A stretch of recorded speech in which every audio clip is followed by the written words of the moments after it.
Good evening. Welcome to this virtual public meeting for the Municipal Settings Designation Program and Application. I'm John Cantu, the Environmental Manager with the City of San Antonio Public Works Department. Accompanying me today is Mr. Michael Markin of In Control Technologies. He's representing the applicant. What is the MSD? MSD stands for Municipal Settings Designation. It is a plan that the city has for addressing shallow groundwater contamination while redeveloping properties. So today, we will be covering two things. I will be discussing an overview of the MSD application and its process, and Mr. Marcon will be talking about the application itself. Under the MSD, I will be talking about the purpose, the process, and the benefits, and Mr. Markin will be talking about all the environmental work that they've completed to date, the next steps, and answering any questions or comments you may have. As I mentioned earlier, MSD stands for Municipal Settings Designation. It was created by the state in September of 2003. It addresses existing shallow groundwater contamination beneath redeveloping properties. The MSD requires our City Council to pass an ordinance for the specific location. It also restricts the potable use of impacted shallow groundwater for human consumption, which basically means that you can't drink the water, you can't bathe in the water, you can't cook with the water. And also, the program, the applicant has to be enrolled in a state regulatory program. It's important to know that this is a tool for redevelopment. A redevelopment of a property that has shallow groundwater contamination, but we ensure that that groundwater contamination is safe prior to redevelopment. A landowner who is applying for the MSD application has to put a deed restriction over the property to prevent the use of contaminated groundwater. The applicant also needs to ensure that the source of contamination is removed from the site. And finally, the applicant needs to ensure that the shallow groundwater contamination plume is delineated, decreasing, and stable. So let me just show you through a graphic what I'm talking about. We basically have a site showing a source of contamination. This could be either a gas station, a dry cleaning facility, or an industrial site that may have had a spill or a release. The source of contamination has entered into the shallow groundwater contamination. Below the shallow groundwater contamination is a brown clay barrier. So looking at the shallow groundwater contamination, we are talking about 20 to 60 feet below groundwater. The drinking water source that the City of San Antonio has is the Edwards Aquifer Authority, which is 600 feet below ground level. And so this shallow groundwater contamination we're talking about is only within 60 feet. It does not pose a threat to the Edwards Aquifer Authority. As far as environmental cleanup for the MSD program, the MSD is only one step in the process. The MSD does not excuse the applicant from reducing risk to the public. In other words, coming in contact with groundwater, inhaling the groundwater. This is the applicant's responsibility that they work closely with the state regulatory agency. We are just ensuring that no one is drinking the water. The responsible party is always responsible for cleanup per the state regulatory requirements. The MSD does not affect you. It does not affect your property. If you have an existing water well, it does not affect your water well. And there are no requirements that we will be posing on your specific property. Keep in mind, the drinking water supplied by the City of San Antonio is not affected, and I'm talking about the Edwards Aquifer Authority. What are the city requirements for an applicant to submit an MSD application? First and foremost, they must be enrolled in a state or federal cleanup program. They also need to conduct a thorough investigation confirming that the shallow groundwater contamination has been delineated, decreasing, or stable. They also need to demonstrate a good faith effort that they have removed the source of contamination. For example, if it's a gas station, that the underground storage tanks have been removed, if there's any soil contamination, that has been removed as well. And finally, a third-party engineer or geologist, like Mr. Marcon, has to certify that the application is concise and complete. So let me talk about the steps in the MSD process. As you can see, this is a very lengthy process. In fact, this particular case has taken over a year, and I'm just going to go over the steps very briefly. As you can see, there's a pre-application meeting, submitting the application, and then once the city deems the application to be complete and the technical review is complete, we're hosting the public meeting as we are doing today. This is an opportunity for you to provide comments regarding the application. Once the public meeting is complete, we will take the application before the Community Health and Equity Committee meeting, which then you will also be given another opportunity to provide comments. Once that is complete, we will host a public hearing in the City Council chambers, where then you will be giving another opportunity to provide comments. Once we have completed the public involvement process, we will schedule the application for City Council consideration and approval. Once City Council approves the application, then the applicant will submit to the state regulatory agency, where then there will be a final opportunity for the public to provide comments. And at that point, the TCEQ will determine whether they approve or deny the application, and if so, the deed restriction will be placed on the property. So what are the benefits of the MSD? The MSD protects the public from consumption of contaminated groundwater. We also encourage the cleanup of contaminated sites.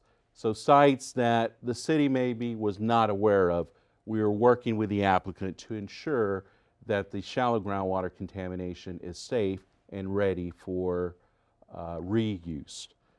And more importantly, this promotes the redevelopment of underutilized properties. So by redeveloping this property, this brings economic development and growth into your neighborhood. So the MSD application is available on our city's website. We encourage you to look at the application. If you have any comments, please provide comments. What are the next steps? Well, we're asking that you please provide comments to the city within 10 days. If you would like to call in and provide comments, the number is listed below. After we have received comments, we are planning to take this application to the Community Health and Equity Committee, which is tentatively scheduled for November of 2020. Finally, we're tentatively trying to schedule the City Council hearing meeting for January of 2021. So we appreciate your attention to this MSD presentation. If you have any questions or concerns, please contact Mr. Robert Espinosa. At this time, I'd like to introduce Mr. Michael Markin of In Control Technologies. He will be discussing the application. He'll provide you an overview of the site. Mr. Michael Markin. Thank you, John. Again, as John said, my name is Mike Marcon. I'm the senior principal in charge and professional geoscientist in charge of the KLN Steel VCP site, and I'm going to run through the project, give you the project history and a little background. The property information, the subject property is a 38-acre tract of land. It's located near the intersection of Interstate Loop 410 and North Pan Am Expressway, which is Interstate 35. The property was historically operated by Friedrich Air Conditioning, where they manufactured home air conditioning units. During our assessments, and we're going to talk about 3 primary areas of concern on the site. The site was part of the Texaco refinery, which was built back in the 1960s, the eastern portion of the track. There is also the former degreaser, which was located within the manufacturing building, above ground storage tanks and waste management units, which stored the chemicals that were used during the manufacturing of the air conditioning units. There are two different response action areas on the site. The site was divided into two. Approximately 28 acre is the larger area that wraps around a smaller area, which is where we have the ongoing remediation.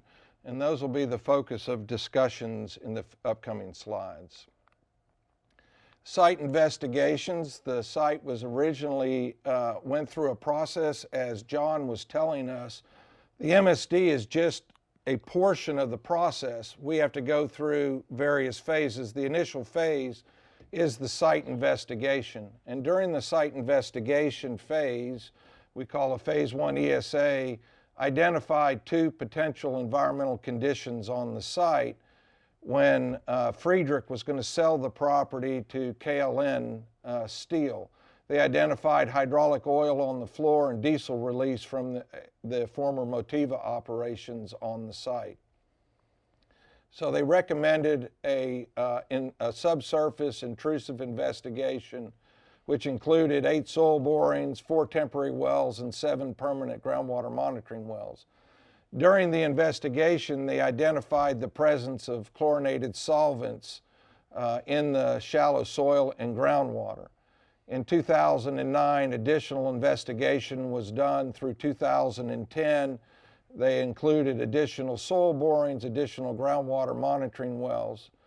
Through 2011 and 2015, over 60 shallow soil borings and 30 groundwater monitoring wells were completed in an attempt to define the nature and the extent of the chlorinated solvents in both soil and groundwater, and to investigate other potential sources that may be present on the site that weren't discovered during the initial assessment. In 2016, an additional soil assessment was conducted in non-operational areas of the plant.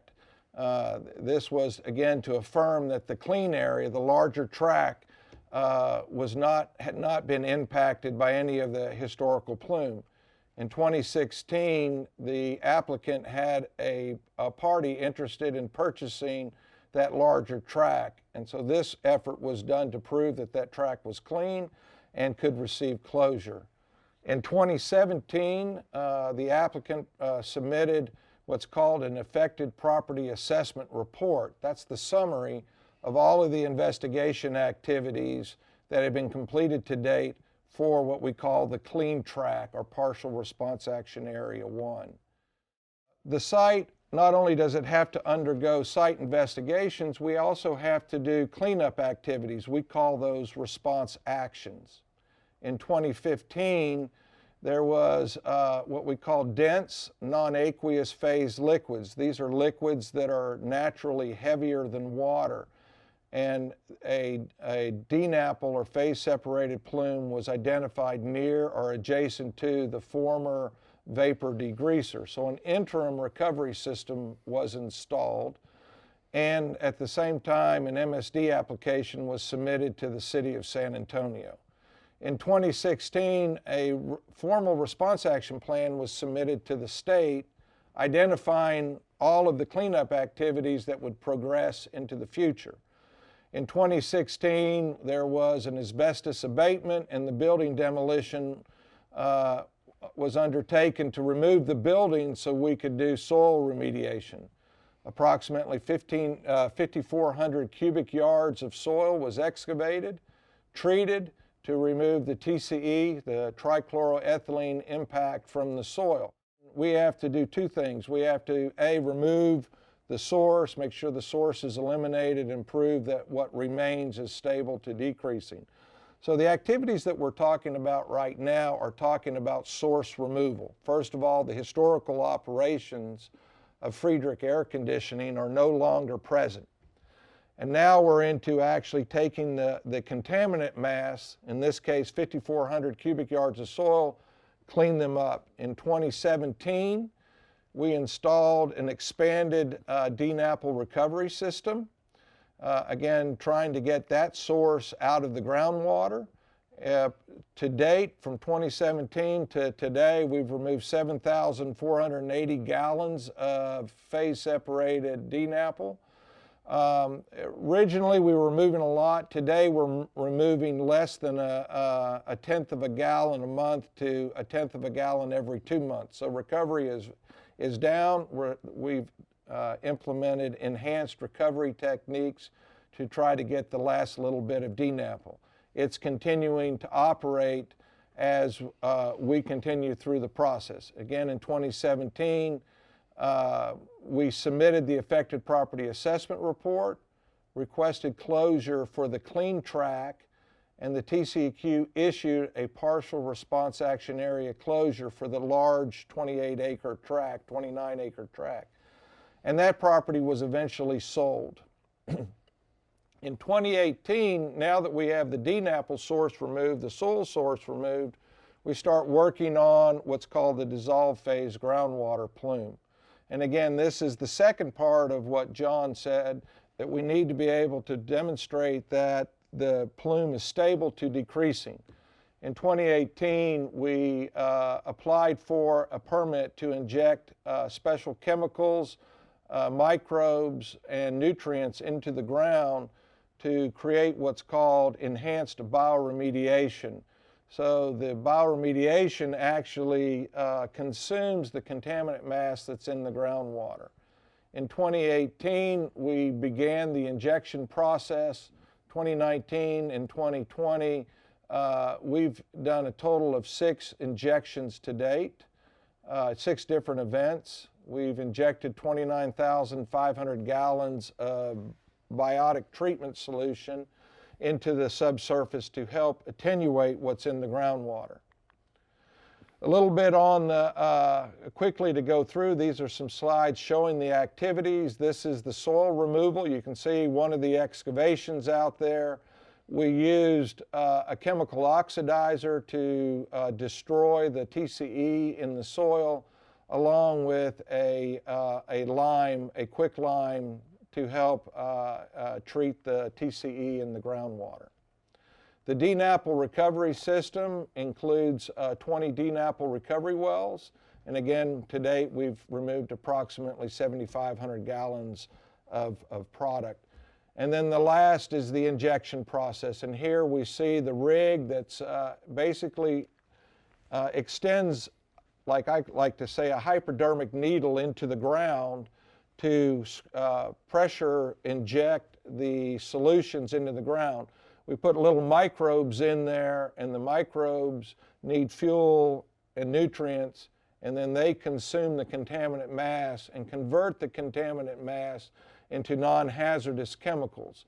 And so over time now, that mass transformation is going on and will continue on into the future. The MSD now is a portion of the process. We are using the Municipal Settings Designation to set aside the groundwater as a potential source of potable water.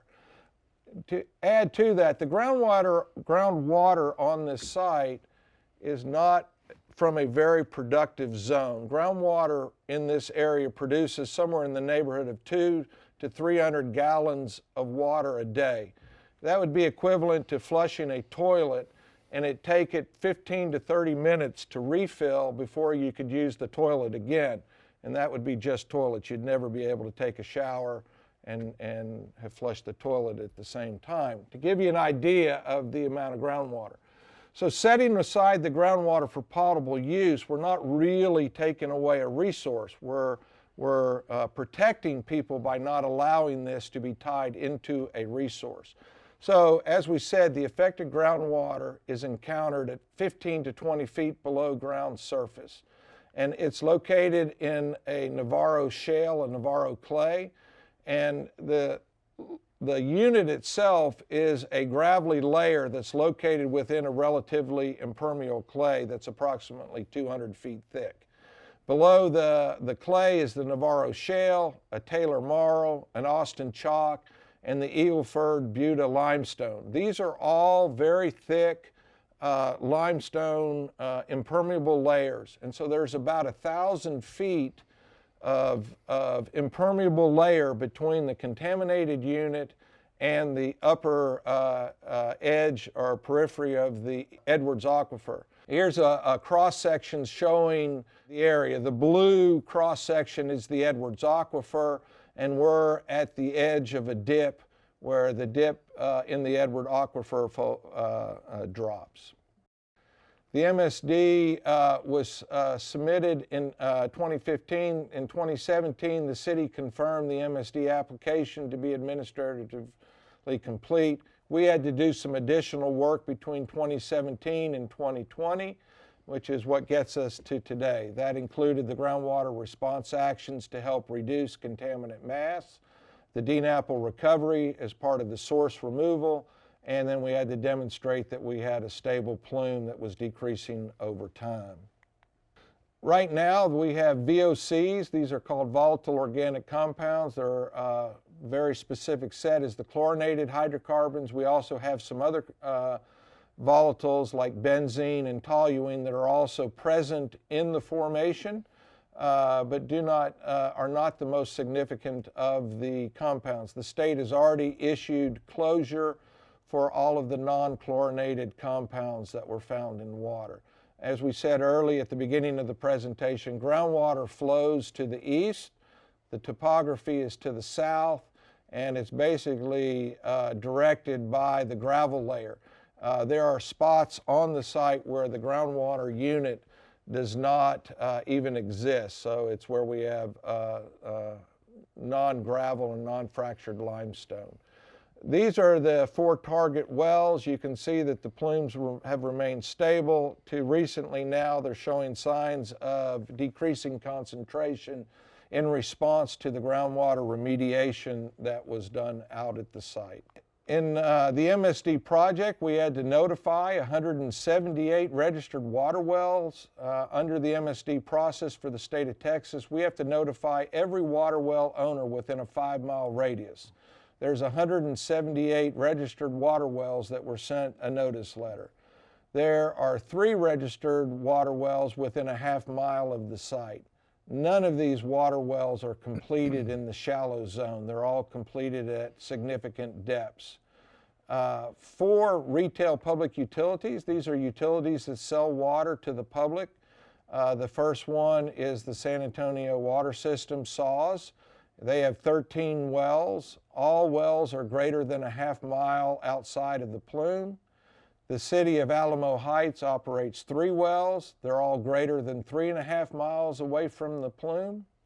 The city of Kirby operates 2 wells. They're greater than 0.8 miles away from the site. And Bexar County Water Control District number 10 operates 4 wells, and they're all outside 3.5 miles. So none of the water wells are within close proximity to the plume. And again, that's horizontal distance. Vertically, we're 1,000 feet away, and horizontally, we're almost a mile to the closest wells, a half-mile to the closest well. There's also been no objections from any of the retail public utilities. This is a map that shows all of the water wells. In the center of the map is the site. It's outlined in red. And all of the little dots on the map are water wells that were sent notices. The highlighted areas are city or municipalities or separated areas. And this slide shows the water wells that are within those retail public utilities that were also given notice. So at the end of all of this presentation, the most important question I think you probably have on your mind is, am I exposed to these chemicals? And the answer to that is no. So why? Well, first and foremost, groundwater is not accessible. And by the implementation of the Municipal Settings Designation and the placement of that order, no drinking water well will be placed on the former KLN site for use for potable water. More importantly, the Edwards Aquifer is not affected and not likely to be affected. We would not be here talking to you tonight if we had threatened the Edwards Aquifer. We would be through a different program within the state of Texas to address that contamination. It's also, there are no downgradient uses of the groundwater. Drinking water does not come from this groundwater zone. As we said, the groundwater, as John said at the beginning of the presentation, comes from the Edwards Aquifer, which is protected and not threatened by this contamination. Again, the key benefits of the process are: one, a city ordinance prohibits the use of the contaminated water as potable water. It is now against, or will be against the law, even for a water well driller to try to install a potable water well within this area.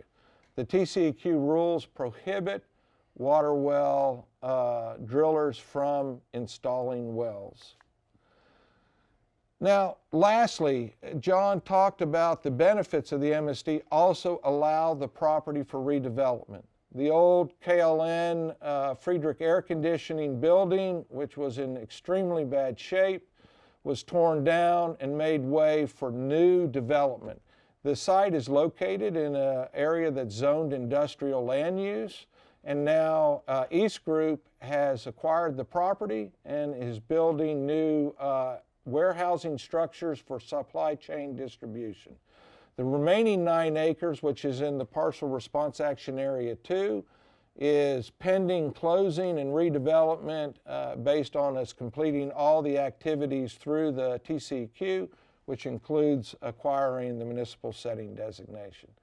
So in summary, the groundwater has been delineated, there are no nearby water wells that are impacted, and there is no current or potential future groundwater exposure. The MSD will prevent the use of the groundwater as a potable water supply. Thank you. And John, back to you. Thank you, Mike, for your presentation. And audience, thank you so much for your time and attention. And let me remind you, if you have any questions or concerns, please reach out to the city. Just a friendly reminder, we will be accepting comments within 10 days.